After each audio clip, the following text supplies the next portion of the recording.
These artworks are a collection from my Building Black Mythos series, where I explore African and Afro-diasporic spiritual entities, mythological creatures, and mythical narratives using all black Lego elements. The parts that I use are all standard Lego elements that anybody has access to, anybody can buy and use. I don't color the parts, I don't change them, I don't alter them. I really just try to find the most unconventional parts that I can and use those to create these forms. The winged babies are called the cherubim, and the avian feline creature is called a Kadeesa.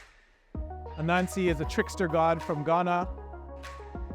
When I think about creating art, I'm often just thinking about life. I'm not thinking about art necessarily. I'm thinking about how can I create these entities so that they feel like they're breathing life into their environment.